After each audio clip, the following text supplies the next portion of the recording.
Inheritance tax is absolutely the most pernicious tax of all. It's a punishing tax. We're trying to give people an overview of why this is a very important subject and that the government are changing the tax from April 2027. It's probably the biggest thing that's happened in pensions in my lifetime. Once you've got awareness, you can do three things. One, I'm not going to pay tax. I'm okay. Two, that's a massive amount of tax. I want to do something about it. Or I don't have much tax to pay. I could probably tweak something else in my life to eliminate that.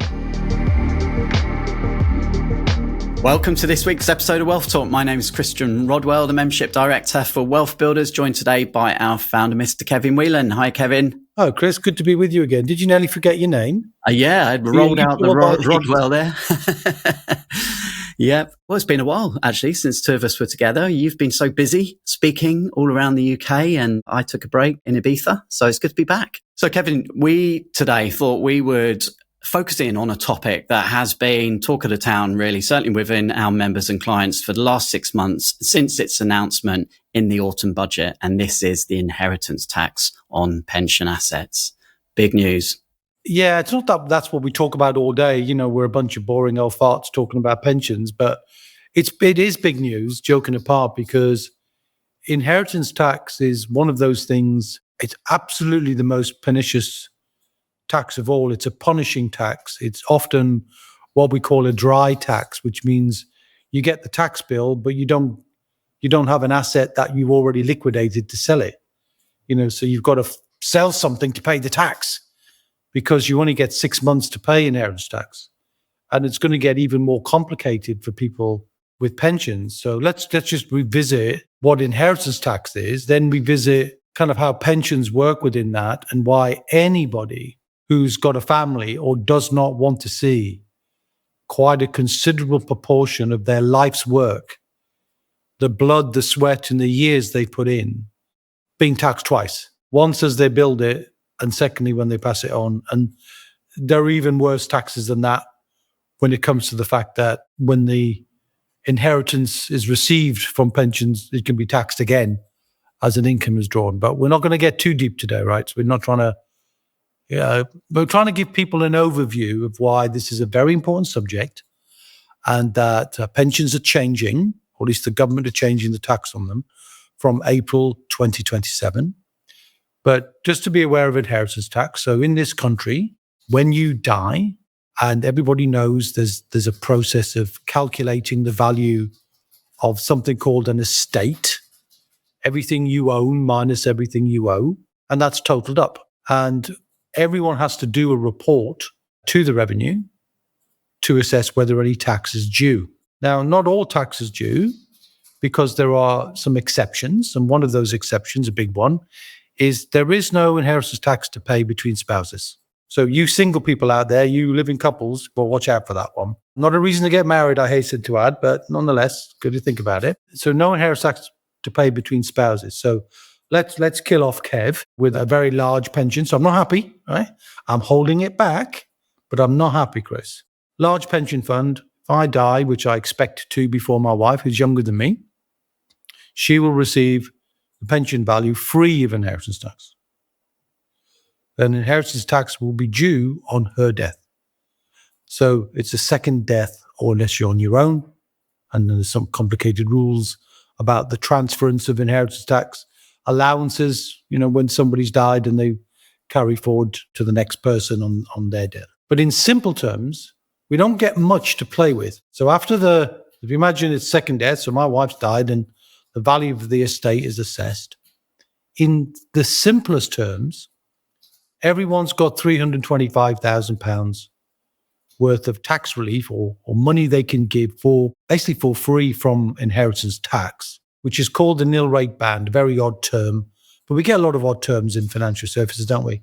So a nil rate band. So the band at which there's nil tax to pay, nil rate band.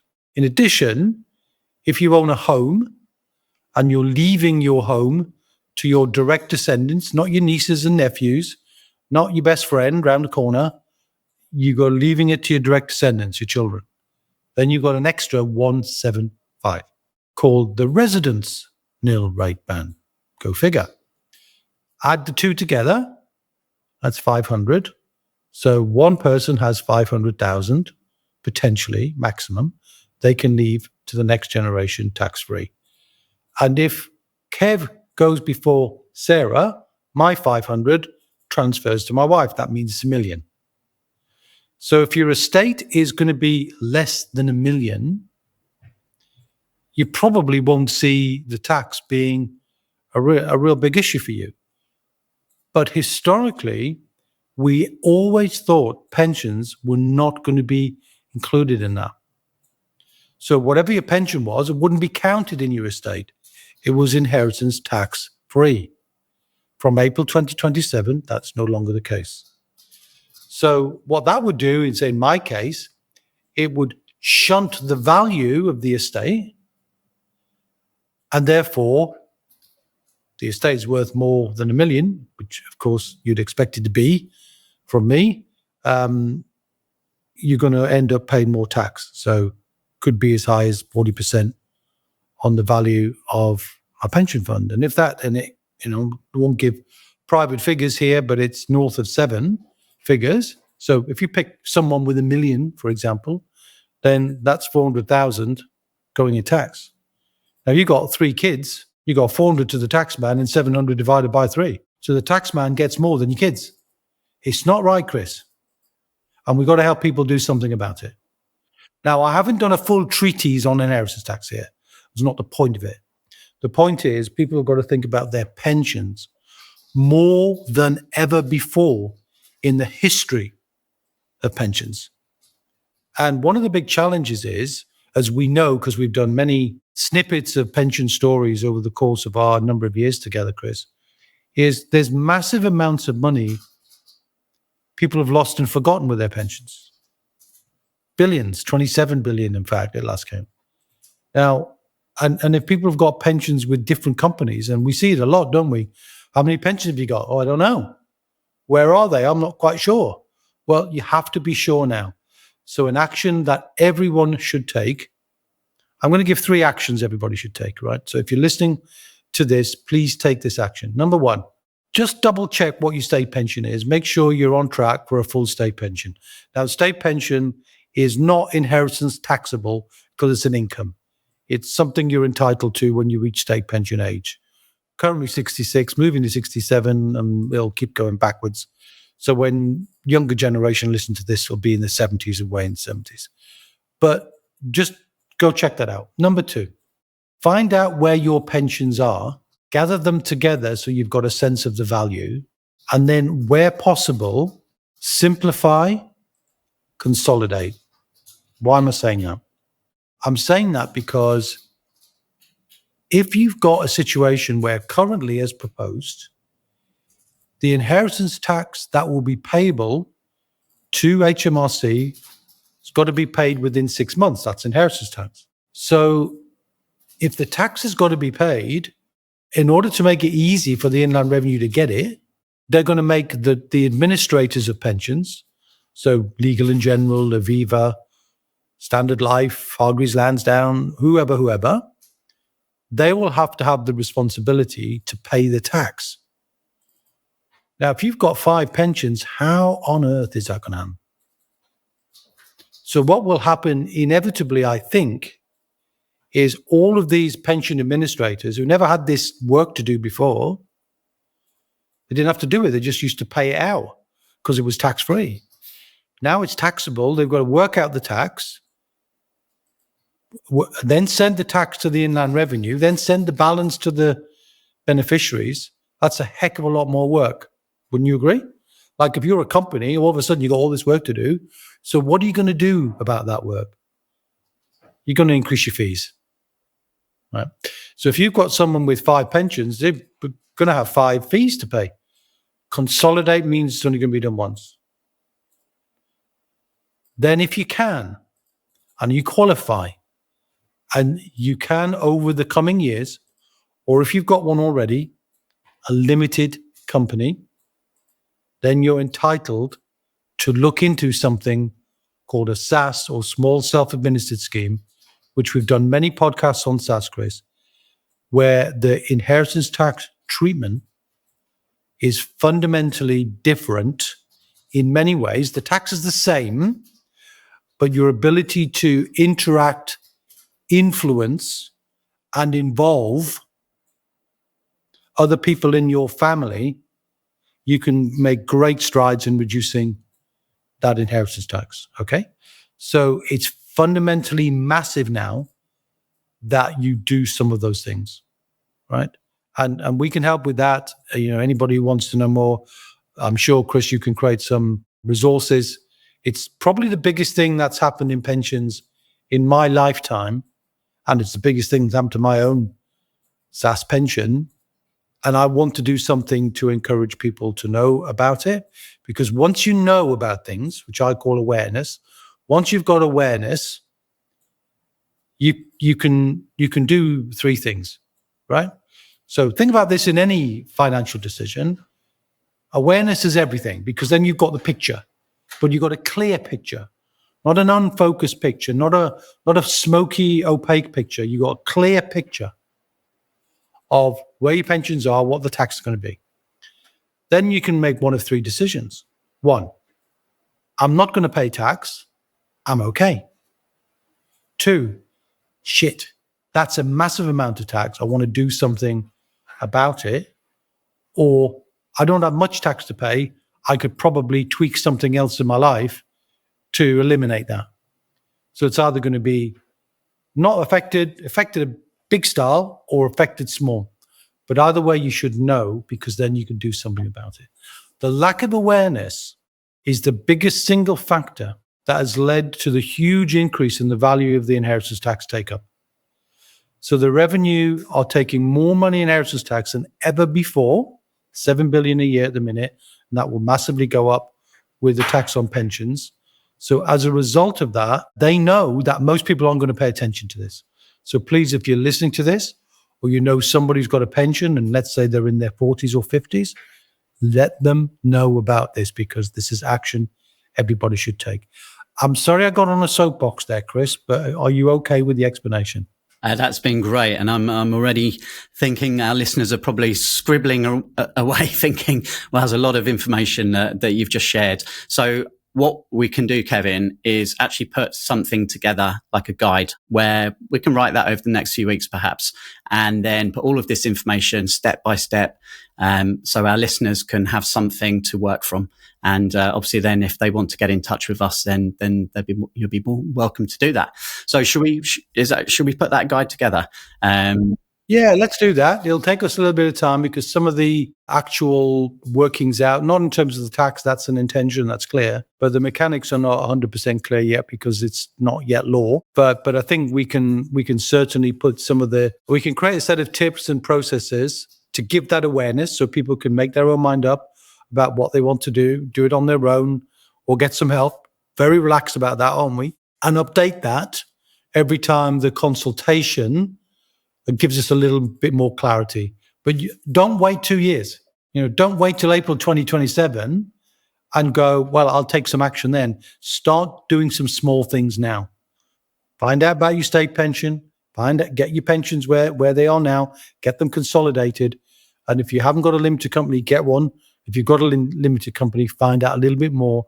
And from us, if you wish, about this concept of SAS. And I'll give some of the benefits of that, Chris, because it's such a big issue. We can talk in a second, perhaps, about some additional succession and structuring strategies. We'll get a wait list up and live. So when you're listening to this episode right now, hit the link in the show notes. We'll probably put that on wealthbuilders.co.uk/IHT. Nice and simple. And put your name on the wait list. And as soon as that guide is written, you will get a copy into your inbox. So make sure you get on the wait list right now. Kevin, one of the things we know that's available now is the 7-year rule where you can gift. Perhaps you can just talk through that. Do you see that still being a strategy here? As you said, if someone needs to tweak, perhaps they're just a little bit over, they want to minimize some tax, they might be able to gift if they feel there's enough time and they wish to do that. It's an interesting question. And we do have some gifting, and there are some very small gifting rules. And I don't want to make anything particularly timely in terms of, because they can change them in a budget. But there are some very, very limited small exempted gifting rules, in the less than 10,000. But the 325 rule, which is because you've got the nil rate band, remember the 325? So if you give up to 325,000 away, and we'll come back to why that's important, then what the government allows you to do is essentially wipe that out from your estate after 7 years. Okay? So if you make a gift today and live 7 years, that gift is deemed to have gone out of your estate. But it's still in your estate, even though you're giving it away. And it's tapered, between 3 and 7 years. You've got first 3 years, it's the gift's not decreased at all. And then it goes 80, 60, 40, 20. So it gets tapered. And this is a common thing, but one of the interesting issues for me about gifting is not everybody's wealthy yet. So gifting means you've got to give away. And you can't give away with a little tag that says, I'll give it to you, but will you let me have it? You have to gift it. So the principles of gifting, in my view, is you best learn more about how to do gifting once you're already wealthy. Because when you're in a position where your own finances are certain for life, and that's really what we think wealth is all about, isn't it? Creating a certainty of multiple streams of recurring income in a world that's fundamentally uncertain and getting more uncertain, almost it seems by the week, you're creating income certainty. Once you've got that, then you're in a much stronger position to look at all of your assets, all of the pillars, so to speak, and to say, well, what do I want to do with my home? How do I want to deal with that from an inheritance point of view? My pension, and we'll talk about some of those strategies. What do I do with my investments? What do I do with my property portfolio? What do I do with my business? Because that's been affected as well. So businesses used to be able to give their business away to the next generation and be completely free of inheritance tax, right? Now it isn't, so that's another bit of tax on the entrepreneur. It's now limited to £1 million tax-free. And this is a challenge. So if you put your life's work into something, thinking you're going to be able to pass it on to the next generation tax-free, you're not going to be able to do that. So it's going to put more pressure on you to be more aware. And awareness is the key. More aware, because awareness allows you to make clear decisions. Right. So that deals with the issue. And you could do the same with any asset, intellectual property, joint ventures, all of those things would form part of your estate, and you need to get clarity. The real thing that I think is missed by most people here is there is an unlimited gifting rule that isn't affected by the 7-year clock at all. Would you like to hear more about that? Well, I already know about it. I can see you looking at me that way. Yeah. It's called gifting out of income. So stated differently, if you can prove, and it's all about proof and documentation, as many of these things are with taxes are, if you can prove that your level of income that you require, your level of wealth and income from your assets is flowing into your life at a significantly higher level than the money needs to flow out of your life, you can gift as much as you want away, and there's no 7-year rule, and there's no 7-year, there's no 325 rule, there's no 7-year clock. Right? Give you an example. Let's say the typical person who joins our Wealth Builder program, Chris, and they want to be completely financially independent. When surveyed, when asked, and when documented, the average figure they give us is 10,000 a month. It's been that way for 5 years. People still say 10 grand a month, I'd be set for life. And that's great. Let's say then, you get the good guidance that you can do, and you've got an income coming in of 15,000 a month. Then you can give the other money away because you're proving that you've got the 10,000's coming in, but you've got 15,000. So you can give the other money away. When you get seriously wealthy and you've got 20, 30, 40, 50,000 a month coming in, and you can't possibly spend it, you don't have to wait for the 7-year clock and the 3-year and the 325 limit. You can do both. You can do that gifting from value and gifting out of income. So the real issue for me, is why financial planning, another soapbox, sorry, is fundamentally looking at life through the wrong lens. is everything is focused for inheritance tax and from financial planners viewpoint on value. What's the value of my home? What's the value of my pension? What's the value? What's the value? What's the value? My question is, what's the income flow? Because when you've got the income flow, then you've got more control over how you distribute that in the future. And also you're not affected by sudden changes in market values. We've seen in our lifetime, well, me more than you, that when you get big stock market corrections and you're spending your capital to live, which is what most people do with pensions, they get a fund value at retirement and then they have to spend it to live. You get a big correction, you're going to be living and struggling. And that's not what you want. So to me, the principle of having high flowing income streams is you've got more control, you've got less risk, you've got more predictability, you've got the ability to pass it on in a much more effective way. And actually you feel more relaxed that, what you want is that certainty in an uncertain world. And then because you've got that, you're no longer feeling nervous about passing the wisdom on to the next generation, because inheritance is always about the next generation. And with children living longer and grandkids living longer and people living longer, they need more, not just more money because they can consume it. They need more wisdom to go with that. And that comes much better, more confidently from a place where you've got predictable income. Wouldn't you say? That if you know you've got income flowing from multiple streams, you can say, this is how I did it. This is how to build it. This is how to manage it. This is how to maintain it. This is how to be mindful when tax changes. Talk to somebody who's got expertise who will keep you safe, rather than the money's gone up, the money's gone down, mum or dad's running out of money and feeling stressed at a time when they should be feeling completely relaxed. So the mindset of a wealth builder is fundamentally different to the mindset of the traditional, which is why this out of income rule is never talked about in financial planning, because everybody focuses on value.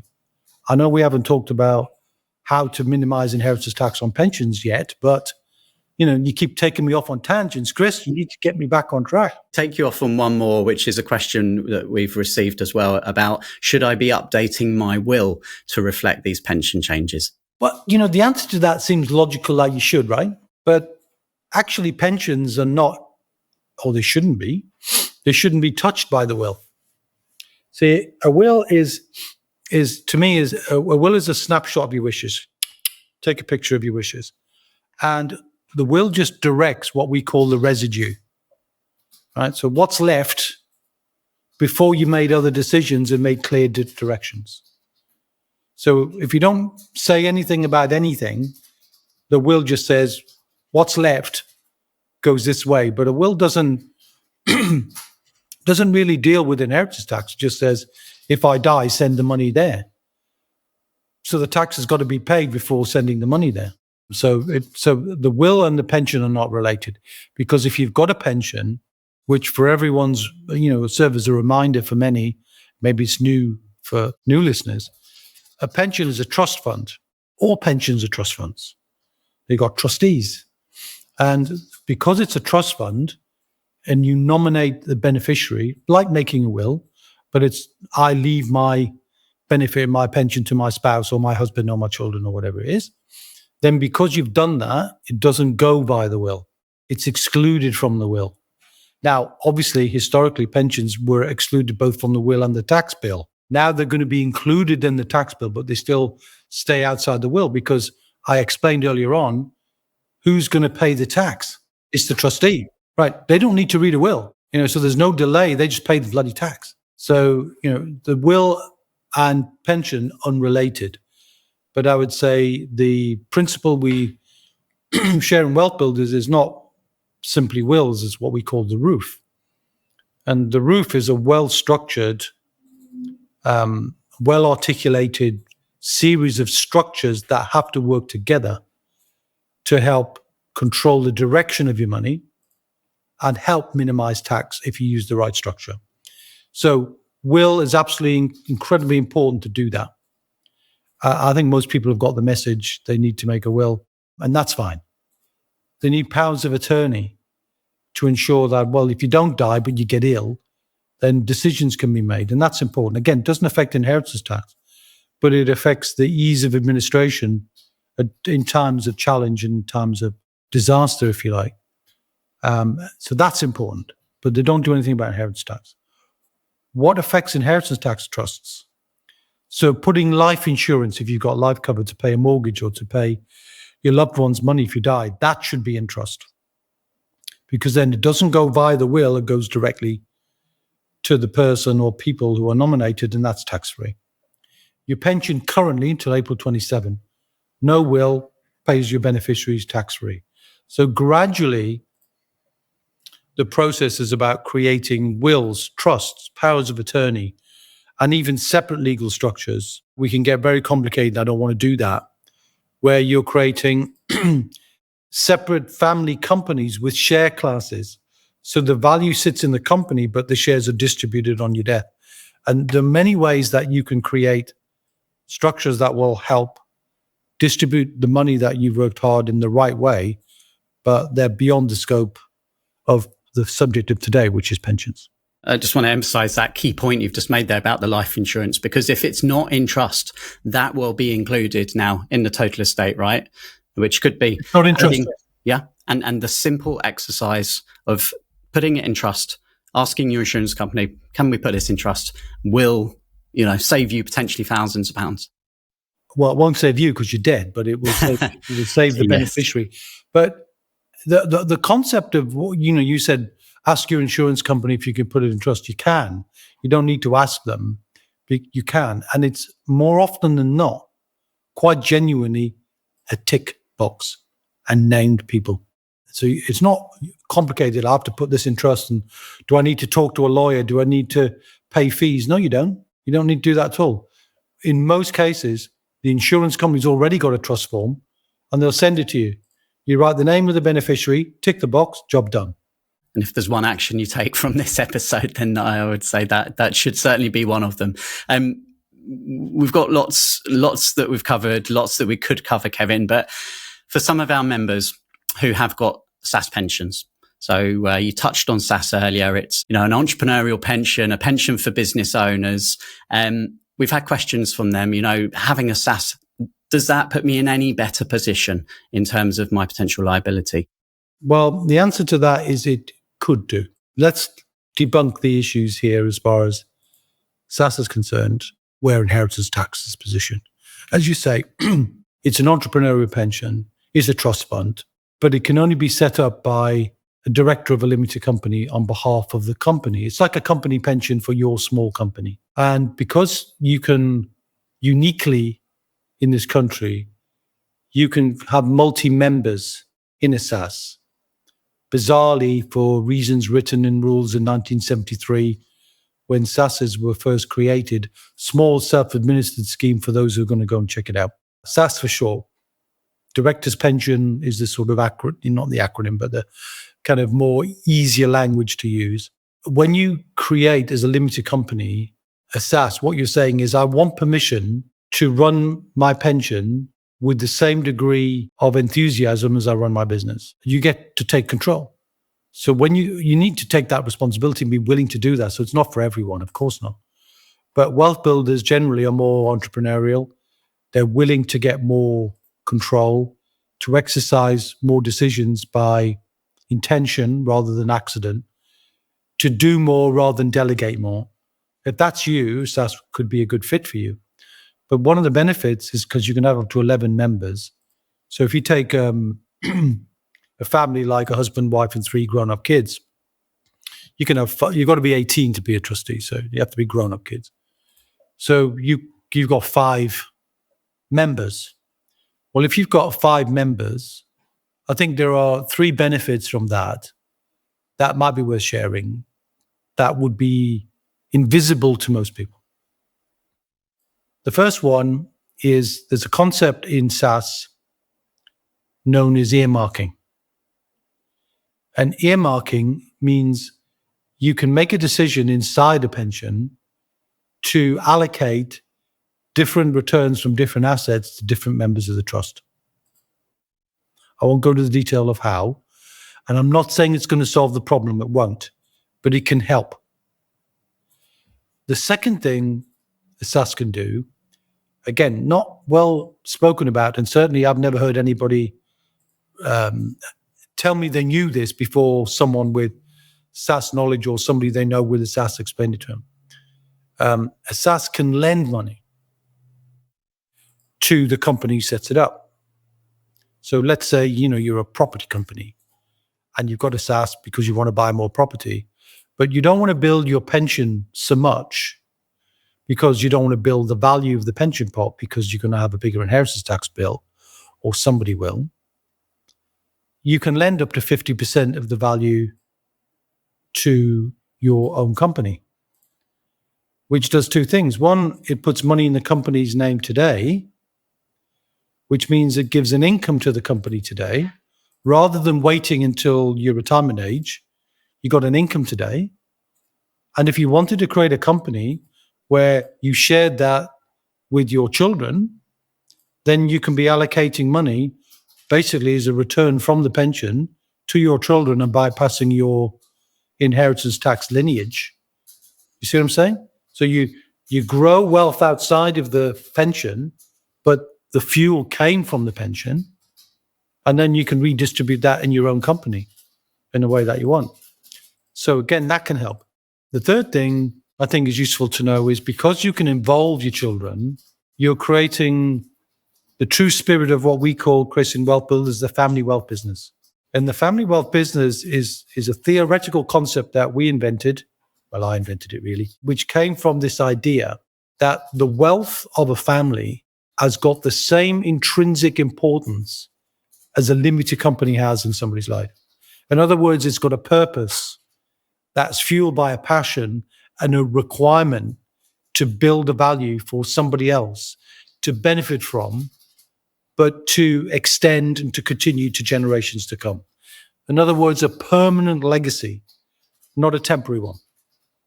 So if you're teaching this, if you've got the 3 grown-up kids and you're giving them either money to be able to make decisions, or you're sharing with them the decisions that you're making, including asking them to do research, almost like a dragon's den, or getting them involved in the decisions, almost as if it were a business in its own right, and you name it in that way, Whelan Family Wealth or Rod Wellbeing in your case, right? Mine's WealthBuilders anyway, but you get the idea. People name it, and the kids become part of that stewardship, which means the wisdom is happening now. It's not, oh, dad's died, right? Okay. Mum's died, money passes. There's no wisdom there. There's no continuation there. It's normally consumption there, which is why we've got this curious language that exists pretty much in all countries, which is shirt sleeves to shirt sleeves in 3 generations. If somebody works hard to build it, somebody works hard to spend it, and then it's all gone. And to me, that's a tragedy, which is why we try and approach it from a different way. And SaaS is a perfect way to do that. It's not perfect for everyone, as I've said, but it's a real interesting way to grow value outside of your life and involve your next generation in a way that have you ever heard of that? Conversations happening with somebody who's got a pension with Aviva or Aegon or Legal and General or Standard Life? I mean, do those conversations ever happen? Never happen. Never happen. The parents don't even talk about it. And we already said in some cases, they don't even know where their pensions are. So this whole SaaS thing to me, when I discovered it, is a financial game changer. And it's an inheritance tax game changer as well. And if nothing else, and I'll make a final point, Chris, which I was talking to somebody recently who's got several million in their SaaS and was almost saying, should I really build it anymore? And I'm like, well, that's an interesting question. Let me rephrase it. This is how I did it with him. I said, okay, I want you to imagine, I'll call him Fred, but that's not his real name. I want you to imagine, Fred, we're chatting to one of your kids and they've got a really, really great job. And they're earning 100 grand a year. And they're feeling good about the job. They're loving the work. It's something that's giving them passion. And then their boss knocks on the door and says, hey, Jimmy, can I have a word? And it's not redundancy. The boss says, I'd like you to have 200 grand for the same job you're doing now. Is Jimmy happy or sad? Right? Big smile, I'd imagine. Big smile, right? But I said, but if you framed it from the point of view that said, but Jimmy, did you realize you're going to pay a shed load more tax on earning 200 grand than when you're earning 100 grand? Are you still happy? He's still happy because the net value after the tax is still higher than the net value after 100. So build your pension fund as much as you can, but learn the other tactics. Learn the different ways. Because if, for example, you knew that by controlling your money in your SSAS, and very often it's in property, but in other assets too, you can get a more consistent, more stable return than perhaps you believe you can get riding the uncertain stock market waves. What you could do is you could capture some of that extra return. You could even run a comparable model to say, what would I got in the stock market? I would have got 6%. Okay. What did I get? 9%. Okay. Take the 3%, reinvest it in insurance policy to pay the inheritance tax. So you make the extra growth work to pay the tax. So you don't have to, your kids don't pay it. You've used some of the extra growth from your involvement and their participation as well to actually mitigate the tax that's coming. Because we all pay tax. Can you see how the mindset is just fundamentally different? I think I better stop you here, Kevin. Otherwise, we're going to have to charge for this podcast. This is like a private mentoring session today. Oh, well, fantastic. Yeah, you got me on my hobby horse for now.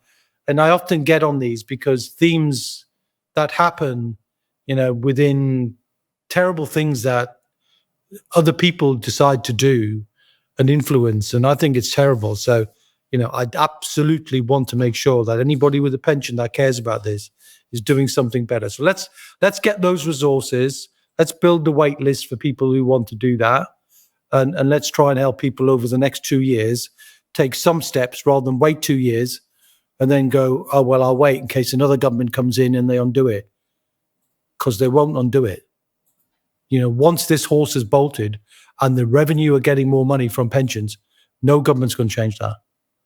Because the governments are slowly going bust, right? I mean, they're making decisions left, right, and center, which they think they're going to get more money, but they're actually not getting as much money as they need to run the country. So anyway, I don't do politics. I'll stay away from that. No, that's been great. Thank you for sharing all of that, Kevin. And we will summarize and gather the information shared today in a concise guide, which you can download. So make sure your name's on the wait list. Head to wealthbuilders.co.uk/IHT. Link will be in today's show notes. And as soon as that's ready, we will get that sent out to you. We better get on with the work then.